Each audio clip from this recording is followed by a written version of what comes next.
दोस्तों इस लेसन के अंदर मैं आप लोगों को जिस लास्ट प्रिंसिपल ऑफ डिज़ाइन के हवाले से बताने जा रहा हूं वो है rule of thirds. Rule of thirds जो है ये भी डिज़ाइन के हवाले से एक बहुत ही इंपॉर्टेंट प्रिंसिपल है और ख़ास तौर पे जो मॉडर्न एरा का डिज़ाइन है उसके अंदर इसको बहुत ज़्यादा अहमियत दी जाती है और बहुत इंपॉर्टेंट समझा जाता है। अच्छा जी, रूल ऑफ थर्ड्स है क्या? दोस्तों बेसिकली रूल ऑफ थर्ड्स के अंदर हम लोग अपने डिज़ाइन एरिया को या अपने ग्राफ को 3 इक्वल रोज और कॉलम्स के अंदर डिवाइड कर लेते हैं। ऐसा हम करते किस तरह से हैं? इमेजिनरी लाइंस जो है वो ड्रॉ करके। आप लोग इस वक्त एक ग्राफ देख सकते हैं अपने सामने। बिल्कुल इस तरह से हम अपने ग्राफ को चाहे वो फोटोग्राफ का हो, डिज़ाइन का हो, उसको हम इस तरह से इक्वल 3 जो हॉरिजॉन्टल और वर्टिकल यानी कि रोज और कॉलम्स के एरियाज हैं इनमें हम डिवाइड कर लेते हैं। अच्छा, ये डिवीजन तो हो गई। इसके बाद बेसिकली हमने करना क्या है?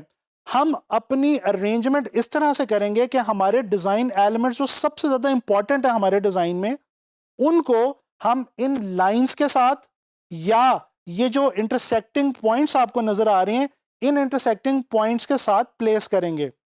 जब हम अपने मोस्ट इंपॉर्टेंट डिजाइन एलिमेंट्स को इन इंटरसेक्टिंग पॉइंट्स या इन इंटरसेक्टिंग लाइंस के साथ प्लेस करेंगे तो होगा क्या कि हमारे डिजाइन के अंदर एक बहुत खास किस्म का और बहुत जबरदस्त किस्म का बैलेंस क्रिएट हो जाएगा।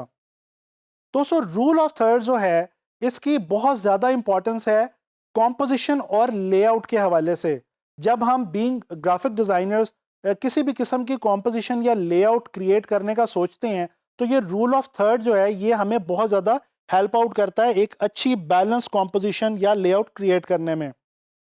अच्छा, फोटोग्राफी के अंदर भी रूल ऑफ थर्ड जो है ये बहुत ज़्यादा इंपॉर्टेंट तस्वर किया जाता है और इसका बहुत इस्तेमाल आमतौर पर फोटोग्राफर्स करते हैं। हम विजुअल्स को कैप्चर इस तरह से करते हैं कि उनके अंदर रूल ऑफ थर्ड के अकॉर्डिंग जो प्लेसमेंट है वो नज़र आ रही होती है। ज़रा इस एक पिक्चर को देखें जिसके अंदर माउंटेन से उतर रहा है एक बाइकर और इस वक्त आप देख सकते हैं कि उसकी जो प्लेसमेंट है वो बिल्कुल वो इंटरसेक्टिंग पॉइंट और जो हमारा एक कॉलम है उसके साथ बिल्कुल पैरेलल जो है वो प्लेसमेंट की गई है। अच्छा, ये जो लाइंस हैं ये बेसिकली आपको सिर्फ समझाने के लिए इन इमेजेस के अंदर ड्रॉ की गई हैं और जब हम रूल ऑफ थर्ड को फॉलो कर रहे होते हैं चाहे फोटोग्राफी या चाहे डिज़ाइन में, हम बेसिकली ये लाइंस इमेजिनरी अपने माइंड के अंदर जो है वो क्रिएट करते हैं। यहाँ पे ये सिर्फ आपको समझाने के लिए दिखाई गई हैं। इसी तरह से ये एक और विजुअल आप देखें, इसके अंदर एक साहिल समुंदर का एक मंजर है जिसके अंदर एक सर्फर जो है उसको दिखाया गया है और यहाँ पे भी आप गौर करें कि जो इंटरसेक्टिंग लाइन है उसके एक वर्टिकल इंटरसेक्टिंग लाइन के बिल्कुल पैरेलल जो सर्फर है इसको प्लेस किया गया। तो आप देख सकते हैं कि इन इमेजेस के अंदर कितना एक ख़ास किस्म का खूबसूरत सा बैलेंस जो है वो आपको नज़र आ रहा है। ये तो हमने नज़र दौड़ाई रूल ऑफ थर्ड की फोटोग्राफी के हवाले से। अब ज़रा बात हो जाए रूल ऑफ थर्ड की स्पेसिफिकली ग्राफिक डिज़ाइन के हवाले से। तो दोस्तों आप एक विजुअल देख सकते हैं जिसमें एक एप्पल की इलस्ट्रेशन है और ये जो इलस्ट्रेशन है इसके अंदर जो एप्पल का इमेज है उसको बिल्कुल रूल ऑफ थर्ड के अकॉर्डिंगली जो है वो प्लेस किया गया है वर्टिकल लाइंस और इंटरसेक्टिंग पॉइंट्स के साथ। तो एक ख़ास किस्म की एक बैलेंस कॉम्पोजिशन बन रही है।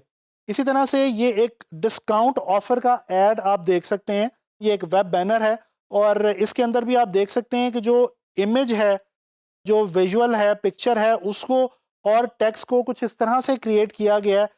टेक्स्ट को जो है वो हॉरिजॉन्टल इंटरसेक्टिंग लाइन के साथ प्लेस किया गया है और जो पिक्चर है उसको वर्टिकल इंटरसेक्टिंग लाइन के साथ जो है वो बिल्कुल पैरेलल प्लेस किया गया और इस तरह एक बहुत अच्छा बैलेंस जो है वो यहाँ पे आपको देखने को मिल रहा है।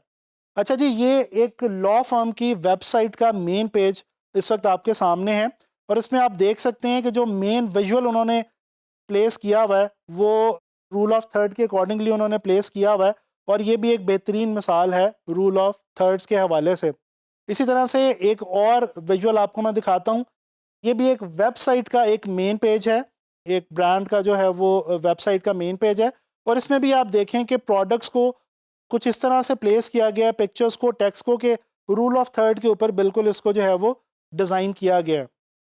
तो दोस्तों आप लोगों ने देखा कि फ़ोटोग्राफी में और डिज़ाइन में, ख़ास तौर पे ग्राफिक डिज़ाइन में रूल ऑफ थर्ड्स की कितनी ज़्यादा इंपॉर्टेंस है और आपने देखा कि वेबसाइट्स को डिज़ाइन करते हुए आप लोग रूल ऑफ थर्ड के लिहाज से रूल ऑफ थर्ड को फॉलो करके आप अपनी वेबसाइट्स को कितना खूबसूरत बना सकते हैं, कितना इंटरेस्टिंग बना सकते हैं।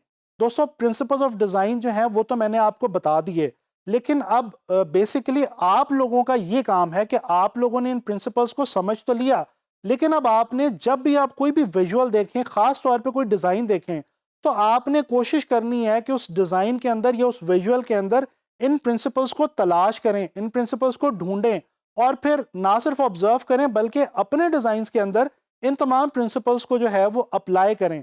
इसी तरह से आप अपने डिज़ाइंस को इंटरेस्टिंग बना सकेंगे और आप उनको स्टैंड आउट कर सकेंगे बाकी लोगों के डिज़ाइन से। और ये चीज़ डेफिनेटली आप लोगों को आगे चल के फ्रीलांस मार्केट जो है उसके अंदर बहुत ज़्यादा हेल्प करने वाली है। इंशाल्लाह ताला नेक्स्ट लेसन में ग्राफिक डिज़ाइन के हवाले से कोई नई चीज़ लेके मैं आप लोगों के लिए हाजिर होऊंगा।